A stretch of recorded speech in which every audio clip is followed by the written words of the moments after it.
Komponen dalam komunikasi yaitu terdiri dari 6. Yang pertama ialah komunikan. Komunikan ialah orang yang menerima informasi. Yang kedua ialah komunikator atau orang yang menyampaikan informasi.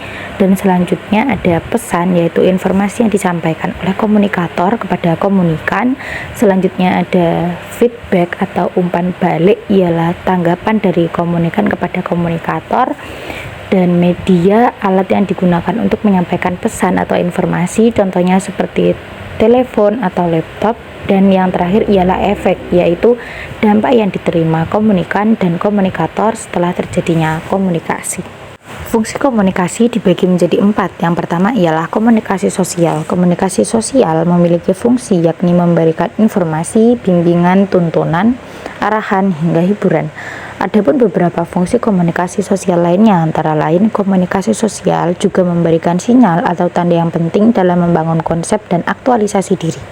Komunikasi merupakan sebuah instrumen yang dapat membantu antar individu mencapai suatu tujuan baik dalam jangka panjang maupun jangka pendek. Yang kedua ialah komunikasi ekspresif, yaitu komunikasi tersebut digunakan sebagai alat untuk menyampaikan perasaan-perasaan kita seperti marah, rindu, kecewa, dan lain sebagainya. Contoh perasaan rindu.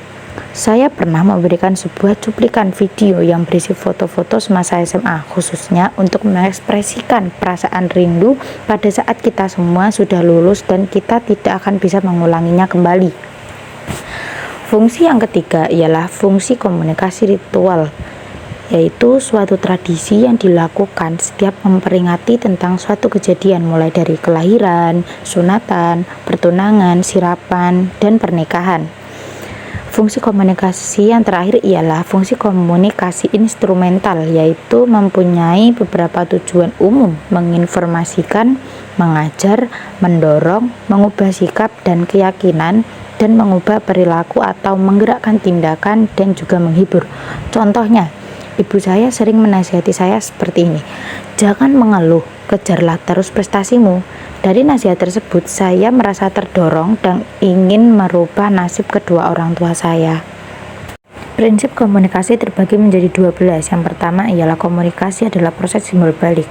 Komunikasi merupakan proses penyampaian dan pertukaran simbol, lambang, tanda, atau gambar dari komunikator kepada komunikan.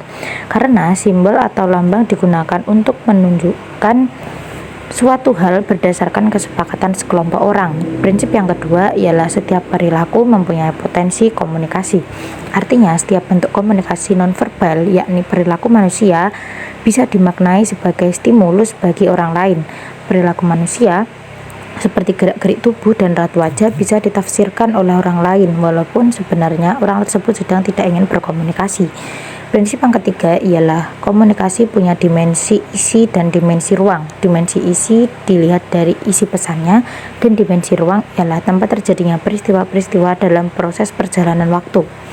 Prinsip yang keempat ialah komunikasi berlangsung dalam berbagai tingkat kesengajaan. Artinya, komunikasi bisa terjalin dari peristiwa yang tidak disengaja sama sekali, hingga bentuk komunikasi yang sudah direncanakan dan disadari. Kesengajaan bukan syarat terjadinya komunikasi, meskipun seseorang tidak berniat menyampaikan pesan tersebut. Namun, perilaku orang tersebut bisa ditafsirkan orang lain. Prinsip yang kelima ialah komunikasi terjadi dalam konteks ruang dan waktu. Pesan yang disampaikan komunikator, baik dengan cara verbal ataupun nonverbal, disesuaikan dengan tempat, ruang, dan juga waktu.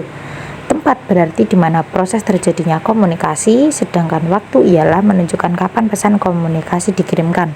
Prinsip yang keenam ialah komunikasi melibatkan prediksi peserta komunikasi.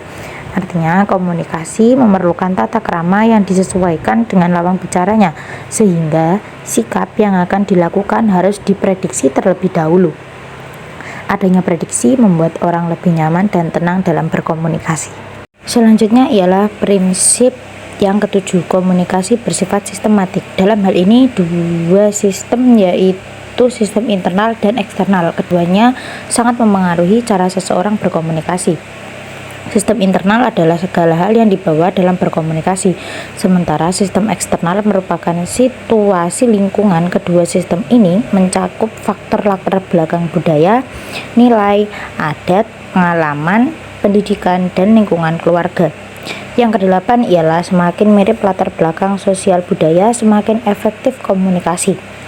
Prinsip komunikasi ini menjelaskan bahwa kesamaan latar belakang seperti suku dan pendidikan akan membuat orang lebih mudah berkomunikasi, karena kedua belah pihak punya makna yang sama terhadap simbol yang saling dipertukarkan. Prinsip yang kesembilan ialah komunikasi bersifat non-sekuensial, artinya komunikasi melibatkan respon sebagai bukti bahwa pesan telah dikirimkan, diterima, serta dimengerti.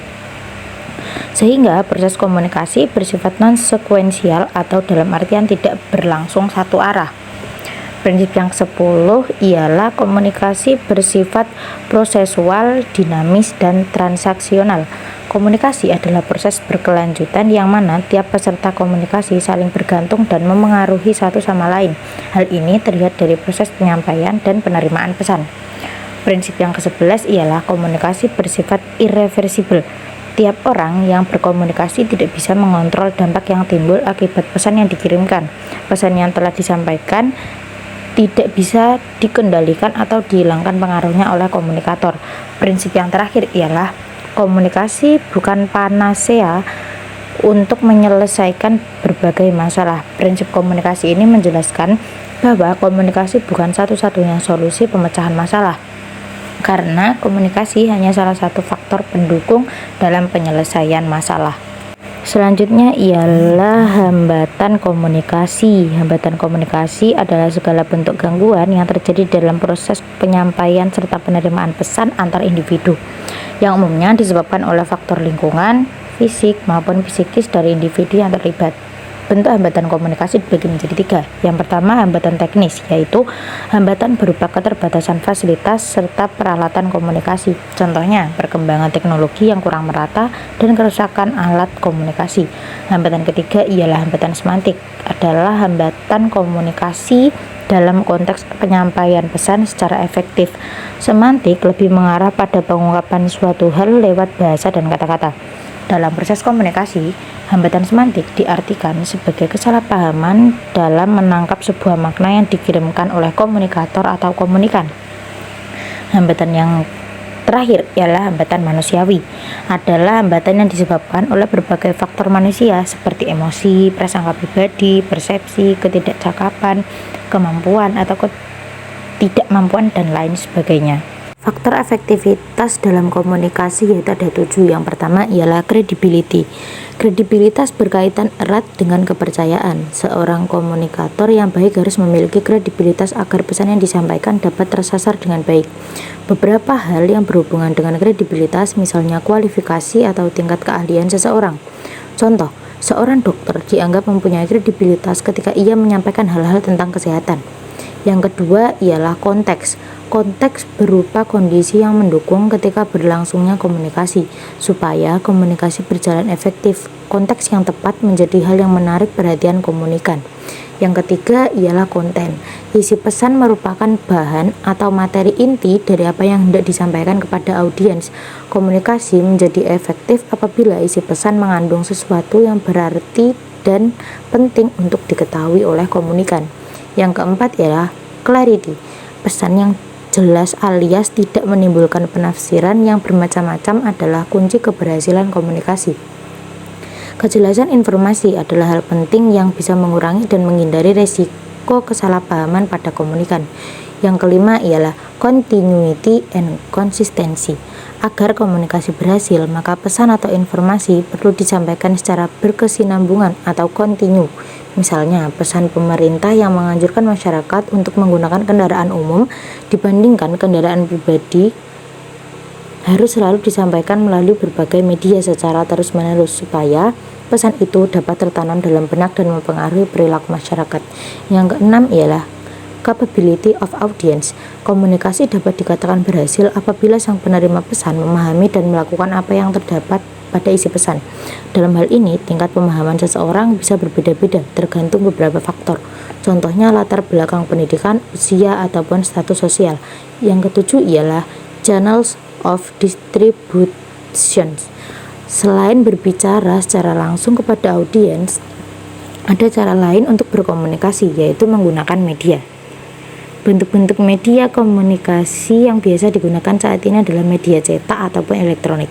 Pertimbangkan secara matang pemilihan media yang sesuai dan tepat sasaran agar tidak terjadi komunikasi yang sia-sia.